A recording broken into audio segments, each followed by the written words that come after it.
आजकल संसद का माहौल बहुत ही गरमाया हुआ है और उसके पीछे का कारण है लोकसभा के स्पीकर को हटाने का प्रस्ताव लाया गया है। लोकसभा के स्पीकर ओम बिरला, जिन पर हमेशा ही आरोप लगते आए हैं कि वो विपक्ष की पार्टियों को अपनी बात नहीं रखने देते हैं, उनके माइक वगैरह बंद कर दिए जाते हैं और इसी का विरोध करने के लिए प्रस्ताव लाया गया। आज हम जानेंगे संविधान में क्या प्रोविजन है, कॉन्स्टिट्यूशनल प्रोविजन क्या है, आर्टिकल क्या कहते हैं, क्या कहता है हमारा संविधान, कैसे हटाया जा सकता है लोकसभा के स्पीकर को।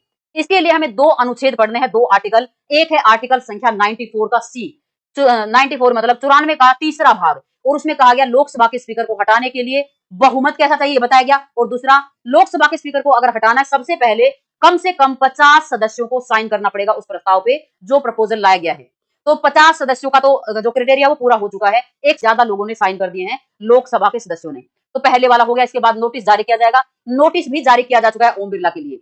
प्रस्ताव पारित कैसे होगा, उसका मेजोरिटी क्या होगा वो आपको जानना है, और उस मेजोरिटी को हम जानते हैं प्रभावी बहुमत के नाम से, इफेक्टिव मेजोरिटी के नाम से। और इसका मतलब है तत्कालीन सदस्यों का बहुमत। तत्कालीन सदस्यों का बहुमत का मतलब है लोकसभा की मैक्सिमम स्ट्रेंथ जो है, यानी अधिकतम सदस्य हो सकते हैं 552। वर्तमान में हमारे पास है 543 सदस्य। इनमें से अगर कोई सीट खाली है, एग्जाम्पल मान के चलते हैं कि मान लीजिए 3 लोग हैं जिनकी सीटें खाली है किसी भी वजह से, तो उन 3 सीटों को हटा दिया जाएगा और 540 लोग बचेंगे, 540 का बहुमत निकाला जाएगा। यानी कम से कम हमें 271 सदस्यों के साइन चाहिए, तभी ये प्रस्ताव पारित हो सकता है। दूसरा, 14 दिन का पहले का नोटिस दिया जाएगा, नोटिस दिया जा चुका है। और एक बात जो आर्टिकल 96 में कही गई, अनुच्छेद नंबर 96 में कही गई, और वो क्या कही गई है कि किसी भी लोकसभा के स्पीकर के खिलाफ अगर नोटिस जारी हो गया है तो वो दो काम नहीं कर सकता। कौन कौन से दो काम? एक तो वो आज से प्रेसाइडिंग ऑफिसर नहीं रहेंगे। आज से मतलब जिस दिन से उनको नोटिस जारी कर दिया गया उस दिन से वो लोकसभा के अध्यक्षता नहीं करेंगे।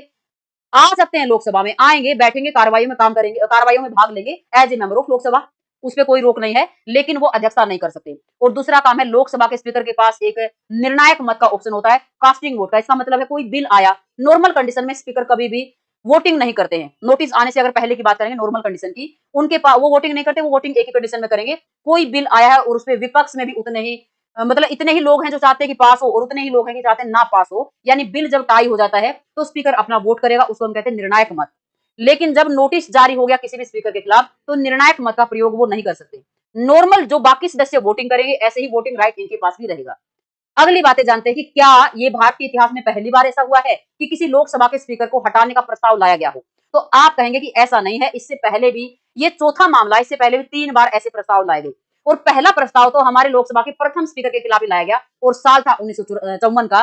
1954 में अपने लोकसभा के प्रथम स्पीकर जिनका नाम है जीवी मावलंकर, उन्हीं के खिलाफ प्रस्ताव लाया गया, पास नहीं हो पाया। फिर 1966 में प्रस्ताव लाया गया, सरदार हुकम सिंह लोकसभा के स्पीकर थे, उनके खिलाफ।